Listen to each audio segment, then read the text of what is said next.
Bismillahirrahmanirrahim. Assalamu alaikum, dear friends. Dear friends, today we will discuss about another important section of Criminal Procedure Code, that is section 497, that deals with when bail may be taken in cases of non-bailable offense. So in my preceding lecture, I discussed about bail in bailable offenses, in which I told you that in case of bailable offense, the accused has the right that he or she shall be released on bail, and bail can be granted by officer in charge of police station, that is arresting authority, and it can also be granted by the magistrate. So now we will discuss that how bail is to be taken in case of non-bailable offense. So this lecture will definitely make it clear that how bail is to be taken or how bail is to be granted in case of non-bailable offenses. So for this purpose, first we will have to read out the section word by word, and if there is any kind of ambiguity, I will explain it. So now we are going towards our first slide. When bail may be taken in cases of non-bailable offense, इसका मतलब यह है कि none bailable offence means के वो जुर्म जो कि नाकाबिल ज़मानत है उसमें बेल कब दी जा सकती है, ठीक है, यानी कि ज़मानत पर अक्यूज़ को कब छोड़ा जा सकता है. So section 497 sub section 1 of CRPC यानी कि criminal procedure code, when any person accused of non-bailable offense is arrested or detained without warrant by an officer in charge of a police station or appears or is brought before a court, he may be released on bail. इसका मतलब यह है कि जब भी कोई accuse जो कि नॉन बेलेबल ऑफेंस का अक्यूज़ हो, वो जुर्म जो कि नाकाबिल ज़मानत है, और उसको अरेस्ट किया जाए या उसको बंद कर दिया जाए, डिटेन मीन्स कि उसको जो है वो जेल भेज दिया जाए, without warrant by an officer in charge of a police station, यानी कि उस अक्यूज़ को विदाउट वारंट लेने की कोई ज़रूरत नहीं होती कॉग्निजेबल केसेस में, जैसे कि मैंने पहले भी बताया था, यानी कि कॉग्निजेबल ऑफेंसेस में मजिस्ट्रेट से वारंट लेने की कोई ज़रूरत नहीं होती. तो यहाँ ये बताया गया है कि अगर किसी अक्यूज़ को विदाउट वारंट अरेस्ट किया गया है किसकी तरफ से, by officer in charge of police station की तरफ से, ठीक है, और उसको कोर्ट में अपेयर किया गया या उसको कोर्ट में लाया गया, he may be released on bail. यहाँ पर ये लफ्ज़ जो है मैं, ये दरअसल हमें बताता है कि ये कोर्ट के डिस्क्रिशन पे है कि कोर्ट अगर चाहे तो उस अक्यूज़ को ज़मानत पर रिहा कर सकती है, और अगर कोर्ट चाहे तो वो ज़मानत की दरख्वास्त मुस्तरद भी कर सकती है. जैसे कि जो हमारा प्रीसीडिंग लेक्चर था उसमें मैंने आप लोगों को बताया था कि वहाँ पर लफ्ज़ शेल का इस्तेमाल किया गया है कि the accuse shall be released on bail. तो वो एक मैंडेटरी प्रोविज़न है, और ये मैंडेटरी नहीं है, ये दरअसल ये कोर्ट के डिस्क्रिशन पे बेस करता है कि कोर्ट अगर चाहे तो अक्यूज़ को ज़मानत पर रिहा कर सकती है, कोर्ट अगर चाहे तो अक्यूज़ की जो ज़मानत की दरख्वास्त है उसको मुस्तरद कर सकती है. But he shall not be so released if there appears reasonable ground for believing that he has been guilty of an offense punishable with death or imprisonment for life or imprisonment for 10 years. इसका मतलब यह है कि ये provision जो है ये mandatory है. यहाँ पर लफ्ज़ शेल का इस्तेमाल किया गया है कि अगर ऐसे रीजनेबल ग्राउंड्स मौजूद हो कोर्ट के सामने जिस पर यकीन से ये बात की जा सके कि अक्यूज़ ने कोई ऐसा ऑफेंस कमिट किया है जिसकी सज़ा या तो सज़ाए मौत है या उस अक्यूज़ को जो है लाइफ इम्प्रिजनमेंट हो सकती है या उस अक्यूज़ को कम से कम 10 साल की सज़ा हो सकती है, तो इस सिचुएशन में अक्यूज़ को ज़मानत पर रिहा नहीं किया जाएगा. ठीक है, ये जो मैंने पहले पढ़ा, जो हमारा जो फर्स्ट प्रोविज़न है सेक्शन 497 का, उसमें लफ्ज़ में का इस्तेमाल किया गया था, यानी कि वहाँ बताया गया था कि कोर्ट के डिस्क्रिशन पे है. ठीक है, मगर बाद में बताया है कि अगर एक अक्यूज़ है उसने ऐसा ऑफेंस कमिट किया है जो कि पनिशेबल है विद डेथ, यानी कि जिसमें सजाए मौत दी जा सकती है, जिसमें जो है उस अक्यूज को लाइफ इम्प्रिजनमेंट हो सकती है या कम से कम 10 साल की सज़ा हो सकती है, तो ऐसे ऑफेंसेस में अक्यूज को बेल पर रिहा नहीं किया जाएगा। प्रोवाइडेड दैट द कोर्ट में direct that any person under the age of 16 years or any woman or any sick or infirm person accused of such an offense be released on bail। यानी कि यहाँ पे ये proviso में ये बताया गया है कि अगर एक अक्यूज्ड जो कि उसकी उम्र 16 साल से कम है या वो एक वुमेन है यानी कि खातून है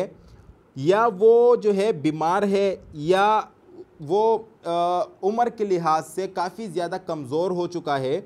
तो इस सिचुएशन में उस अक्यूज़ को बेल पर रिहा किया जा सकता है। ठीक है, यहाँ पर अगेन ये कोर्ट के डिस्क्रिशन पे है, क्योंकि द कोर्ट में डायरेक्ट, यानी कि कोर्ट ये नहीं कहा गया कि द कोर्ट शेल डायरेक्ट। यहाँ पर अगेन ये क्या है, ये दरअसल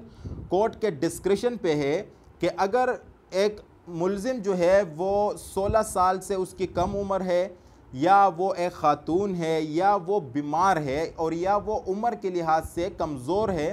तो ऐसे अक्यूज़ को कोर्ट अगर चाहे तो उसको बेल पर रिहा कर सकती है। मगर ये जो हमारा जो प्रोविज़न है इस सेक्शन का, जिसमें यह कहा गया है कि अगर रीज़नेबल ग्राउंड मौजूद हैं तो इस सिचुएशन में, और रीज़नेबल ग्राउंड ये है कि ये अक्यूज़ ऐसे ऑफेंस में मुलव्विस है या ऐसे ऑफेंस में जो है ये गिल्टी है कि जिस ऑफेंस में अक्यूज़ को सज़ाए मौत हो सकती है या उसको जो है लाइफ इम्प्रिजनमेंट हो सकती है या उस अक्यूज़ को कम से कम 10 साल की सज़ा हो सकती है। इसके बावजूद अगर वो जो अक्यूज़ है उसकी उम्र 16 साल से कम है या वो एक ख़ातून है या वो काफ़ी ज़्यादा बीमार है या जो है वो उम्र के लिहाज से कमज़ोर हो चुका है, तो ऐसे अफराद को जो है कोर्ट अगर चाहे तो उसको बेल पर रिहा कर सकती है। Further provided further that a person accused of an offense as aforesaid shall not be so released on bail unless the prosecution has been given notice to show cause why he should not be so released। इसका मतलब यह है कि accused को उस वक्त तक ज़मानत पर रिहा नहीं किया जाएगा जब तक कि प्रोसिक्यूशन को नोटिस ना दिया गया हो। यानी कि प्रोसिक्यूशन का कोर्ट में काम यह होता है कि वो अक्यूज को कोर्ट में गिल्टी साबित करे। ठीक है, प्रोसिक्यूशन की ये कोशिश होती है जो अक्यूज्ड है उसको on the basis of evidence court के सामने गिल्टी डिक्लेयर किया जाए ताकि उस अक्यूज को जो है वो कन्विक्ट किया जा सके। तो यहाँ पर यह प्रोविज़ो बताता है कि उस वक्त तक अक्यूज को बेल पर रिहा नहीं किया जा सकता जब तक के प्रोसिक्यूशन के पास नोटिस ना गया हो, ताकि प्रोसिक्यूशन बताए जज साहब को कि इस अक्यूज को बेल पर क्यों रिहा नहीं किया जाए। ठीक है, अगर प्रोसिक्यूशन ने कोई ऐसी बात कही या कोई ऐसा दलील दिया तो कोर्ट जो है वो अक्यूज़ की जो ज़मानत का दरख्वास्त है उसको मुस्तरद कर सकती है। तो यहाँ पर प्रोसिक्यूशन के पास नोटिस जाना बहुत ही ज़रूरी है। Provided further that the court shall accept where it is of the opinion that the delay in the trial of the accused has been occasioned by an act or omission of the accused or any other person acting on his behalf, direct that any person shall be released on bail। यानी कि अगर trial में ताख़ीर accuse की किसी act या omission की वजह से ना हुई हो या अक्यूज़ के बिहाफ पर किसी शख्स की एक्ट या ओमिशन की वजह से ना हुई हो, so the court shell direct, यानी कि यहाँ पर यह प्रोविज़न दोबारा जो है ये मैंडेटरी है कि कोर्ट जो है वो डायरेक्ट करेगी। किन सिचुएशन में? Who being accused of an offence not punishable with death has been detained for such offence for a continuous period exceeding 1 year. यानी कि एक अक्यूज्ड है, उसने एक ऐसा ऑफेंस कमिट किया है कि जिस ऑफेंस में सजाए मौत नहीं दी जाती और उसको 1 साल से ज़्यादा, यानी कि 1 साल से ज़्यादा अरसे के लिए उसको डिटेन किया गया है और उसका जो है ट्रायल चल रहा है, ठीक है, 1 साल से ज़्यादा। और in case of a women exceeding 6 months and whose trial for such offence has not concluded, यानी कि अगर अक्यूज़ जो है उसने ऐसा ऑफेंस कमिट किया है, यानी कि ये जो हमारा पहला जो यहाँ पर कंडीशन बताई गई है कि अगर अक्यूज़ मेल है, यानी कि एक मर्द है और उसने एक ऐसा ऑफेंस कमिट किया है जो ऑफेंस या जिस ऑफेंस में सजाए मौत नहीं दी जाती, ठीक है, और 1 साल से ज़्यादा हो चुका है कि उसका ट्रायल चल रहा है, या वो अक्यूज़ जो है वो एक वुमेन है और 6 महीनों से ज़्यादा हो चुका है कि उसका ट्रायल चल रहा है और ट्रायल अभी तक कंक्लूड नहीं हुआ है, तो ऐसे अक्यूज़ को भी ज़मानत पर रिहा किया जाएगा, ठीक है। अगर एक अक्यूज़ है उस पर 1 साल से ज़्यादा हो चुका है, उसका ट्रायल चल रहा है, ठीक है, और अब तक उस पर वो जुर्म साबित नहीं हुआ है, तो डेफिनेटली कोर्ट को पता चल जाती है कि ये जो अक्यूज़्ड है मतलब ये अक्यूज़ इस ऑफेंस में इन्वॉल्व नहीं है या इस अक्यूज़ ने ये ऑफेंस कमिट नहीं किया। अगर वो ये ऑफेंस कमिट करता तो 1 साल का अरसा काफ़ी ज़्यादा अरसा है, इसमें डेफिनेटली पता चल जाता है कि हाँ ये जो ऑफेंस है ये इस अक्यूज़ ने ही कमिट किया है। तो इसीलिए अगर एक साल से ज़्यादा टाइम हो चुका है इन केस ऑफ मेल और 6 महीने से ज़्यादा टाइम हो चुका है इन केस ऑफ वुमेन, तो उन अक्यूज़ को भी ज़मानत पर रिहा किया जाएगा और ये मैंडेटरी है, ठीक है, क्योंकि यहाँ पर लफ्ज़ शेल का इस्तेमाल किया गया है कि directed that any person shall be released on bail, यानी कि उसको ज़मानत पर रिहा किया जाएगा। यहाँ पर अक्यूज़ का जो है वो राइट बन जाता है कि मुझे ज़मानत पर रिहा कर दिया जाए क्योंकि मुझे कानून ने यह राइट दिया है, ठीक है। अच्छा, जो सेकंड पॉइंट है उसमें बताया गया है who being accused of an offense punishable with death has been detained for such offense for a continuous period exceeding 2 years, यानी कि यहाँ पर बताया गया है कि अगर एक अक्यूज़ है जिसने अक्यूज़ यहाँ पर यानी कि वो मेल है और उसने एक ऐसा ऑफेंस कमिट किया है जो कि जिसमें सज़ाए मौत दी जा सकती है और उसको 2 साल से ज़्यादा हो चुका है कि उसका ट्रायल चल रहा है और उसको जेल में डिटेन कर दिया गया है, और in case of a women exceeding 1 year and whose trial for such offence has not concluded, और अगर वो जो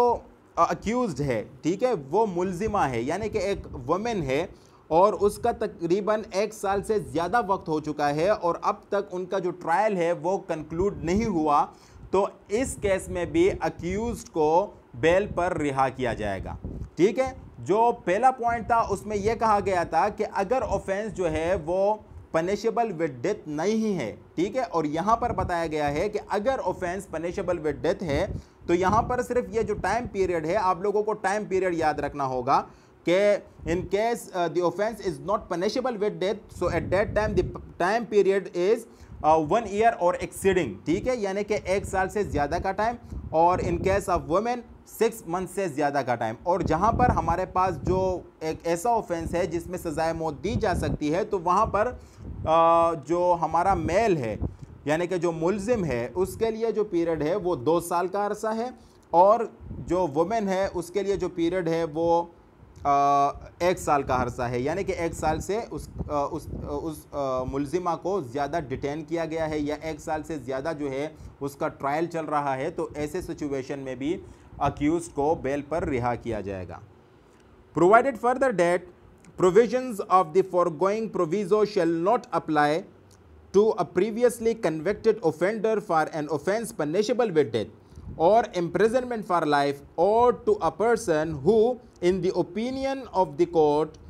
is a hardened, desperate or dangerous criminal or is accused of an act of terrorism punishable with death or imprisonment for life। यानी कि ये जो हमने अभी प्रोविजंस पढ़े हैं, ठीक है, जहाँ पर अक्यूज़ को बेल पर रिहा किया जाएगा, यानी कि कोर्ट जो है अक्यूज़ को बेल पर रिहा कर देगी, ये प्रोविज़न एप्लीकेबल नहीं होंगे किन सिचुएशन में एप्लीकेबल नहीं होंगे? एक सिचुएशन ये बताई गई है कि जो अक्यूज्ड है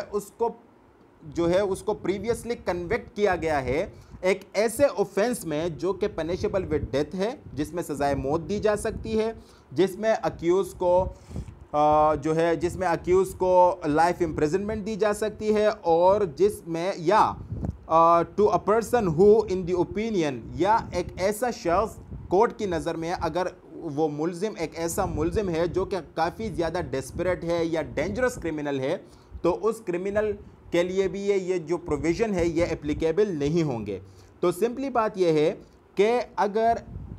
जो अक्यूज़ है, जो बेल का मुतालबा कर रहा है कोर्ट से, जिसने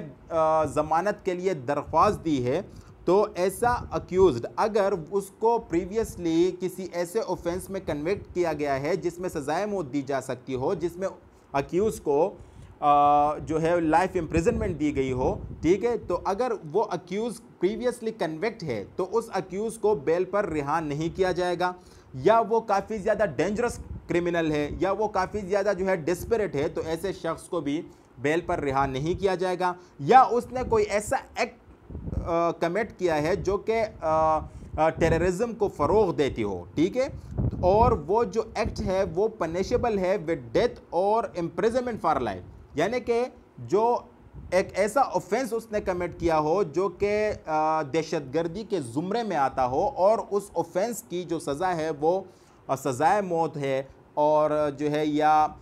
उसमें जो है लाइफ इम्प्रिजनमेंट दी जाती है, तो ऐसा जो अक्यूज़्ड होगा वो जो है वो ज़मानत को कोर्ट के सामने क्लेम नहीं कर सकता, ठीक है। तो इस प्रोविज़न में ये बात बताई गई है। According to section 497 sub section 2, अभी तक जो हम पढ़ रहे थे वो सब सेक्शन 1 में बताया गया था, अब हम डिस्कस करेंगे सब सेक्शन 2 को। इसमें बताया गया है, if it appears to such officer और court at any stage of the investigation, inquiry or trial, as the case may be, that there are no reasonable ground for believing that the accused has committed a non-bailable offense, यानी कि अगर investigation के किसी भी stage में या inquiry या trial के किसी भी स्टेज में ऐसे कोई रीजनेबल ग्राउंड मौजूद ना हो जिस पर यकीन से कहा जा सके कि अक्यूज़ ने कोई नन बेलेबल ऑफेंस कमिट किया है, यानी कि इन्वेस्टिगेशन हुई अक्यूज़ की और पुलिस को पता चला कि ये जो अक्यूज़ड है इसने नन बेलेबल ऑफेंस कमिट नहीं किया है, ठीक है। आगे बताया गया है, but there are sufficient ground for further inquiry into his guilt, और मज़ीद जो है उसकी जो एक्ट है या उसकी जो ऑफेंस है उसमें मज़ीद इंक्वायरी जो है वो की जा सकती है, ठीक है। The accuse shall pending such inquiry be released on bail, accuse को अल्दो के वो जो इंक्वायरी है वो अभी पेंडिंग में है, अक्यूज को बेल पर रिहा कर दिया जाएगा। यानी कि पुलिस को अभी ये या कोर्ट को या इन्वेस्टिगेशन, इंक्वायरी और ट्रायल के दौरान अभी तक ये बात क्लियर नहीं हुई कि जो अक्यूज है वो उसने बेलेबल ऑफेंस कमिट किया है या नन बेलेबल ऑफेंस कमिट किया गया है। तो मैंने पहले भी बताया था कि लॉ में एक बहुत ही फेमस प्रिंसिपल है कि accused is the favourite child of law. तो अगर वो क्लियर नहीं हो रहा कि अक्यूज ने जो है वो बेलेबल ऑफेंस कमिट किया है या नन बेलेबल ऑफेंस कमिट किया गया है, आल्दो कि अभी और मज़ीद इंक्वायरी जो है वो जारी है या मज़ीद इंक्वायरी की जाएगी, फिर भी उस अक्यूज़ को ज़मानत पर रिहा कर दिया जाएगा। और at the discretion of such officer और court on the execution by him of a bond without sureties for his appearance as hereinafter provided, यानी कि अगर अक्यूज़ जो है वो ज़मानत नहीं दे सकता, ठीक है, यानी कि अक्यूज़ जो है उसके लिए जो फॉर एग्ज़ाम्पल ज़मानतकार नहीं है, तो एट दैट टाइम कोर्ट के पास ये भी डिस्क्रेशन है और उस ऑफिसर के पास ये भी डिस्क्रेशन है कि उसको अगर उसने बॉन्ड एग्जीक्यूट कर लिया है तो उस अक्यूज़ को बॉन्ड पर भी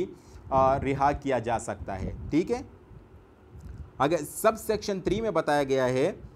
An officer or a court releasing any person on bail under subsection 1 or subsection 2 shall record in writing his or its reason for so doing. यानी कि अगर officer in charge of police station, जो कि आमतौर पर SHOs होते हैं, station house officer, या जो कोर्ट है, अगर वो किसी अक्यूज़ को ज़मानत पर रिहा कर रही हैं, ठीक है, तो दोनों को, ऑफिसर को भी और कोर्ट को भी अपना रीज़न जो है वो रिटन फॉर्म में देना होगा कि उस अक्यूज़ को क्यों रिहा किया गया, यानी कि बेल पर उसको क्यों छोड़ा गया. If at any time, subsection 4, if at any time after the conclusion of the trial of a person accused of a non-bailable offense and before judgment is delivered, the court is of opinion that there are reasonable ground for believing that the accused is not guilty of any such offense, he shall release, or it shall release the accused if he is in custody on the execution by him of a bond without sureties for his appearance to hear judgment delivered. यानी कि देखें,